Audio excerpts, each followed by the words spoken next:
Telugu film chamber producer sector చైర్మన్గా నేను గత 2015 సంవత్సరంలో ఎన్నిక కావడం జరిగింది.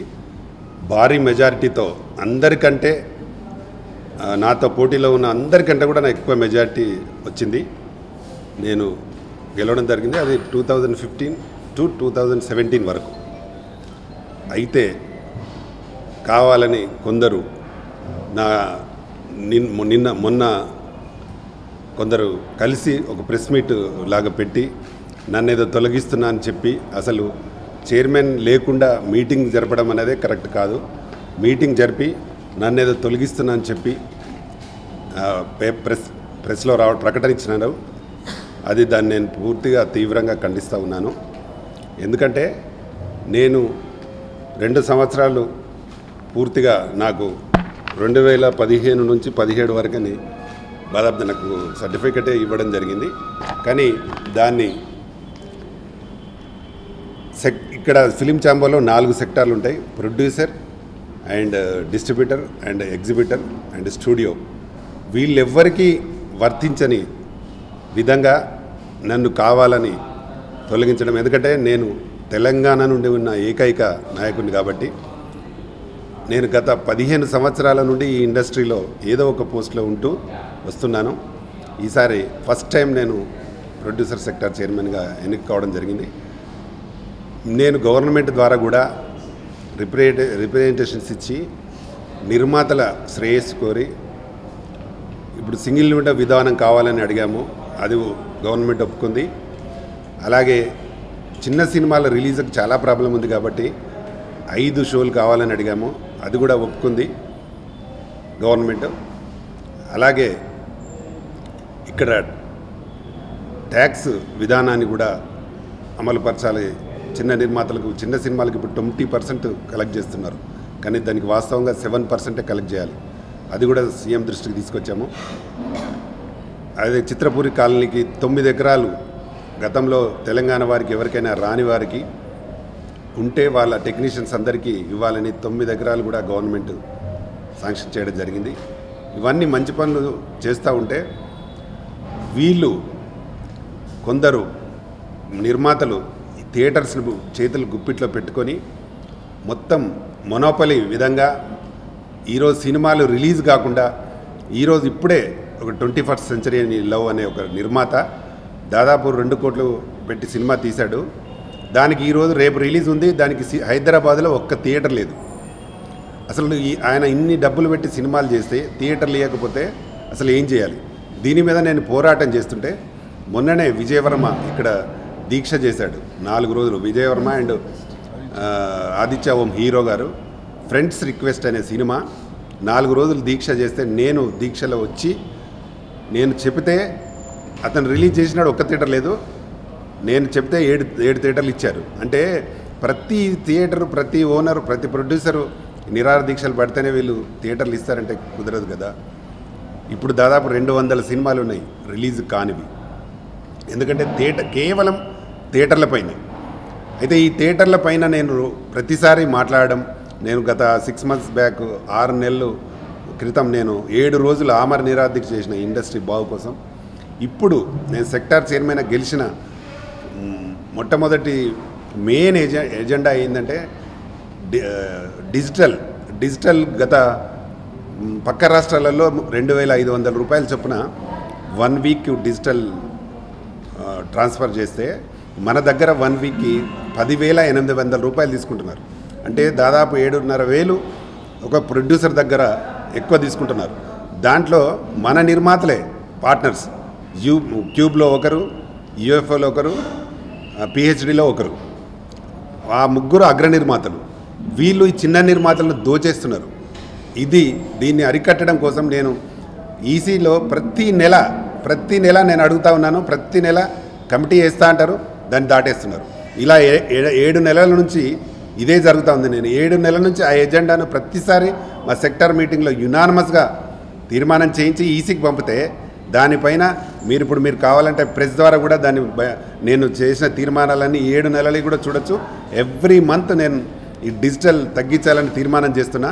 కానీ ఒక్కరోజు కూడా ఎవరు పట్టుకున్న పాపాన లేదు. ఎందుకంటే దానికి ఛాంబర్ ప్రెసిడెంటే సురేష్ బాబు కాబట్టి ఆయన వేయాల్సి ఉంటుంది కమిటీ, కానీ కమిటీని వేయడం లేదు కావాలని. ఎందుకంటే వాళ్ళ పార్ట్నర్షిప్ పోతే వాళ్ళకి డబ్బులు నష్టమైతే ఇండస్ట్రీ ఎక్కడ బాగుపడుతుందనే ఫీల్, మొత్తం ఇండస్ట్రీ రక్తం పీల్స్తున్నారు ఇప్పుడు థియేటర్లు ప్లస్ డిజిటల్స్, ఈ రెండింటి ద్వారానే వాళ్ళు మొత్తం అంటే దీన్ని నేను ప్రతిసారి అడుగుతున్నాను కాబట్టి ఇతన్ని అడ్డు తొలగించుకుంటే బాగుంటుందనే ఉద్దేశంతో వాళ్ళు కావాలని ఒక 4-5 పోగు చేసి నేను లేకుండా మీటింగ్ పెట్టి నన్నేదో తొలగించినని, నన్ను తొలగించే వాళ్ళైతే నా ముందు మీటింగ్ పెట్టి వాళ్ళు మాట్లాడితే దానికి నేను సమాధానం చెప్పేవాడిని.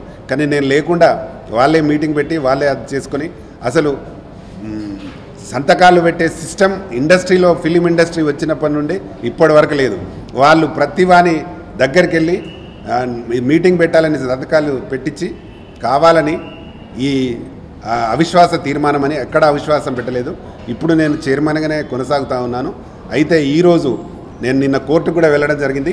ఈరోజు film chamber secretary Damodar Prasad గారికి, అలాగే ప్రొడ్యూసర్స్ సెక్టార్కు ఒక సెక్రటరీగా ఉండే వల్లూరుపల్లి రమేష్ అని అతను మేము లేకుండా అతను ఒక్కనే కండక్ట్ చేసి మీటింగ్ పెట్టాడు. అతనికి కూడా కోర్టు నోటీస్ రావడం జరిగింది. ఇప్పుడే కోర్టు వారికి నోటీసులు జారీ చేయడం జరిగింది. దీనిపైన ఎంతవరకైనా వెళ్ళి నేను తప్పకుండా దీని న్యాయం కోసం పోరాడతా. ప్రస్తుతం మాత్రం నేనే సెక్టార్ చైర్మన్గా ఉన్నాను. దీన్ని డెఫినెట్గా ఇంకా ఇప్పుడు పేపర్ స్టేట్మెంట్లో వీళ్ళ దగ్గర ఈసీ మెంబర్ల దగ్గర నేను మాట్లాడడం జరిగింది. కానీ ఇప్పుడు ఎక్కడైతే క్యూబ్ ఆఫీస్ ఉందో, ఎక్కడైతే యూఎఫ్ఓ ఆఫీస్ ఉందో వాళ్ళ ఆఫీసుల ముందు ధర్నా చేస్తూ ఈ నిర్మాతలకు ఈ డిస్ట్రిబ్యూటర్లకు తగ్గే విధంగా నేను చేస్తానని చెప్తా ఉన్నాను. ఇంకా ఊరుకుండేది లేదు, ఇంకా ఎక్కువగా చేసి నేను తప్పకుండా దీన్ని సాల్వ్ చేయడానికి ప్రయత్నం చేస్తా. నాతో పాటు మా సెక్రటరీ కూడా మన సాయి వెంకట్ కూడా, ఈయన కూడా అసలు మీటింగ్కి పోలే, ఈయన కూడా వన్ ఆఫ్ ది సెక్రటరీ నాతో, ఈయనకు కూడా తెలియదు అసలు మీటింగ్. కాబట్టి మాకు తెలియకుండా వాళ్ళ గ్రూప్ రాజకీయాలు చేస్తూ ఇలా మమ్మల్ని దుష్ప్రచారం చేయడం కరెక్ట్ కాదు. దీని మీద మేము కోర్టుకు వెళ్తే కోర్టు కూడా మాకు సహకరించి న్యాయం డెఫినెట్గా జరుగుతుందని మేము కోర్టు ద్వారా న్యాయం జరుగుతుందని నేను అనుకుంటున్నాను. ఓకే, అందరికీ మరొకసారి థ్యాంక్ యూ వెరీ మచ్. నమస్కారం, నేను Sai Venkat, secretary Telugu film producer sector council.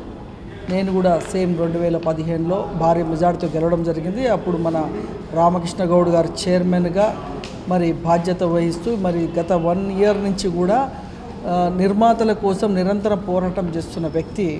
మరి అటువంటి పర్సన్ని పట్టుకొని ఈరోజు అంటే అప్రజాస్వామికంగా, అంటే ప్రజాస్వామికంగా కావాలి అంటే ఎన్నిక చేయాలనుకుంటే, ఒకవేళ మార్చాలనుకుంటే కూడా ప్రెసిడెంట్ నిర్ణయంతో జరగాలి, ప్రెసిడెంట్ అండర్లో జరగాలి. అలా లేకుండా ప్రెసిడెంట్ లేకుండానే మొత్తం వాళ్ళే పేపర్ల మీద రాసేసి కమిటీ అని ఫామ్ చేసేసి ఓ ప్రెస్ నోట్ ఇచ్చి, అది కూడా రాంగ్ ప్రెస్ నోట్ ఇచ్చారు. అందులో కూడా అసమ్మతి అని ఇచ్చారు. అసలు నిర్మాతలు ఎవరు అసమ్మతి అని సంతకం పెట్టలేదు. మరి పెట్టిన 12 మంది నిర్మాతల్లో కూడా మళ్ళీ మాకు రాంగ్ చెప్పారు, ఇలా కాదు అని చెప్పి మళ్ళీ 6 నిర్మాతలు మళ్ళీ మేము విత్డ్రా అని చెప్పి రాశారు. అంటే ఎప్పుడైతే 12 మంది అంటే మెజారిటీ వాళ్ళు పెట్టినప్పుడు రాంగ్ గైడెన్స్ ఇచ్చినా కూడా మళ్ళీ రియలైజ్ అయ్యే ప్రొడ్యూసర్స్ మళ్ళీ ఇచ్చారు. అది కూడా అన్ని లెటర్స్ కూడా ఫిలిం ఛాంబర్లో ఉన్నాయి, విత్డ్రా అయిన లెటర్స్ కూడా ఉన్నాయి. అంటే ఇంత పర్ఫెక్ట్గా ఉన్నప్పటికీ కూడా వాళ్ళు కావాలని ఒక వ్యక్తిని టార్గెట్ చేసి ఈరోజు ఇలా చేయడం అయితే కరెక్ట్ కాదు.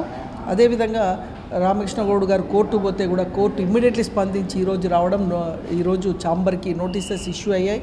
అంటే అంటే అన్యాయంగా జరిగినా కూడా న్యాయం అనేది ఉంది, న్యాయస్థానాలు ఉన్నాయి, డెఫినెట్గా న్యాయం జరుగుతుంది. ఆ న్యాయం జరగాలని మరి నిర్మాతలు కూడా అందరూ దీని మీద కరెక్ట్గా మీరు ఏం జరుగుతుంది అన్యాయాన్ని ఈరోజు రామకృష్ణ గౌడ్కి జరుగుతుంది, రేపు ఇంకొక ఆయనకి, ఎల్లుండి ఇంకొక ఆయనకి అడిగితే, ఎవరిని అడిగితే వాళ్ళు ఎవరైనా క్వశ్చన్ చేస్తే థియేటర్లు దొరుకుతలేవని అడిగితే వాళ్ళని టార్గెట్ చేసి వాళ్ళని డీగ్రేడ్ చేయడం అనే పద్ధతి కరెక్ట్ కాదు. ఒకరు బతకడం గురించి ఇంకొని తొక్కడం అనేది అయితే కరెక్ట్ కాదు. ఈ థియేటర్స్ మోనోపోలతోటి, యూఎఫ్ఓ క్యూబ్లతోటి, వీటితోటి ఇలా తెలుగు సినీ పరిశ్రమ మొత్తం నాశనం చేసేశారు. ఫ్యూచర్లో కూడా ఎవరు అడగవద్దు అనేది ఇలా టార్గెట్ అండి. దయచేసి మరి సంపాదించండి, మీరు బాగానే సంపాదిస్తున్నారు, సంపాదించుకోండి, కానీ వేరే వాళ్ళని టార్గెట్ చేయకండి. ఇది నేను ప్రత్యేకంగా మీ అందరినీ కోరుతున్నాను. ఇది అన్యాయం అనే పద్ధతికి మీరు దారి తీయకండి. ఇది దారి తీస్తే ఇది విషదారి అయిపోతుంది. కాబట్టి దయచేసి మీరు ప్లీజ్ ఇప్పటికైనా రియలైజ్ అయిపోయి మళ్ళీ రామకృష్ణ గౌడ్ గారిని కంటిన్యూ చేసేసి మరి ఈ ఒక గొడవకి పులి స్టాప్ పెట్టాల్సిందిగా నేను ప్రత్యేకంగా మన నిర్మాత సోదరులందరినీ కోరుతున్నాను. Thank you very much.